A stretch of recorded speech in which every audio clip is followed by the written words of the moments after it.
एक आदमी हवाई दुर्घटना के कारण निर्जन द्वीप पर पहुंच गया। उसके दिमाग में पहला ख्याल मदद मांगने का आया, इसलिए उसने बीच पर कुछ बड़े अंग्रेजी अक्षर बनाए ताकि गुजरने वाले जहाज का ध्यान आकर्षित कर सके। लेकिन उसकी उम्मीद के विपरीत अक्षर लहरों में बार बार धुल जाते। तब उसने तुरंत सूझबूझ का इस्तेमाल कर द्वीप से कुछ सूखी पेड़ की टहनियां लाई और फिर से एक बड़ा मदद लिखा। पजल पूरा करने के बाद उसने भोजन की तलाश शुरू की और जल्दी ही आसपास से ढेर सारे नारियल इकट्ठे कर लिए। लेकिन उन्हें कैसे खोला जाए, ये अब तक की सबसे बड़ी चुनौती बन गई। उसने देखा कि जब उसने नारियल को बड़े जोर से पत्थर पर फेंका तभी कोई असर नहीं हुआ। भले ही उसने पूरी ताकत से कोशिश की, नारियल पर कोई दरार नहीं आई।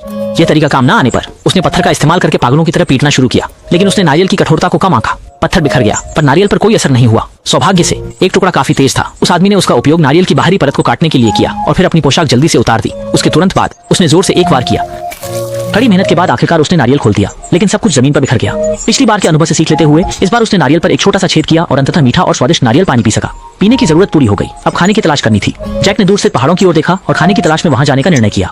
रवानगी से पहले उसने पैंट की आधी टांग फाड़ ली और उसे नंगे पैरों पर बांध लिया ताकि चलने में आसानी हो। कई प्रयासों के बाद जैक आखिरकार पहाड़ी की चोटी पर पहुंच गया, लेकिन यह उसके कल्पना के विपरीत था। वहां बहुत सूना था, वहां पर कोई भी खाद्य सामग्री नहीं थी। छोटे से द्वीप के चारों ओर सिर्फ व्यापक समुद्र था, कोई अन्य द्वीप नहीं था। इसी समय जैक ने देखा कि समुद्र के किनारे एक व्यक्ति तैर रहा है। वह तुरंत जल्दी से वहां की ओर दौड़ा गया। वह व्यक्ति उसका सहयोगी था, लेकिन उसकी सांसें बंद हो चुकी थीं। लाश समुद्र के पानी के कारण पहचान में नहीं आ रही थी। जैक ने उसे किनारे पर खींच लिया, फिर उसकी 2 बड़ी चमड़े की जूतियां उतार ली। हालांकि थोड़ी छोटी थीं, लेकिन काम चल गया। आंसुओं में डूबे जैक ने अपने सहकर्मी को दफनाया और उसके लिए एक मकबरा बनाया। इस तरह दिन प्रतिदिन समय बीतता गया। जैक के जीवित रहने के कौशल धीरे धीरे निपुण होते गए। प्यास लगने पर वह नारियल के खोल में बारिश का पानी इकट्ठा करता। भूख लगने पर वह पानी में मछली पकड़ने जाता, लेकिन उसकी मछली पकड़ने की तकनीक को देख लगता है कि मछली पकड़ने के लिए उसे शायद और सैकड़ों साल अभ्यास की जरूरत पड़ेगी। उस रात जैक समुद्र के किनारे पानी छिड़कने आया और अचानक देखा कि दूर कहीं एक चमकती हुई रोशनी दिखाई दे रही थी। जैक को ऐसा लगा जैसे उसने कोई मददगार देख लिया हो। उसने तुरंत जोर जोर से चिल्लाना शुरू कर दिया, लेकिन दूरी बहुत अधिक थी और रोशनी बहुत कम, इसलिए इसका कोई फायदा नहीं हुआ।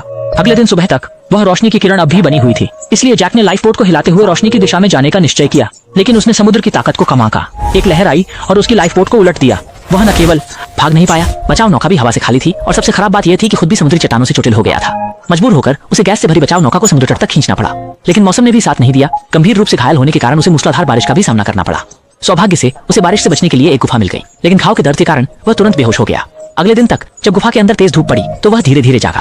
उसने उत्साहित होकर फिर से समुद्र तट पर वापसी की और ब्लाइंड बॉक्स खोलने लगा। आशा थी कि उसमें से कुछ उपयोगी सामग्री मिल जाएगी।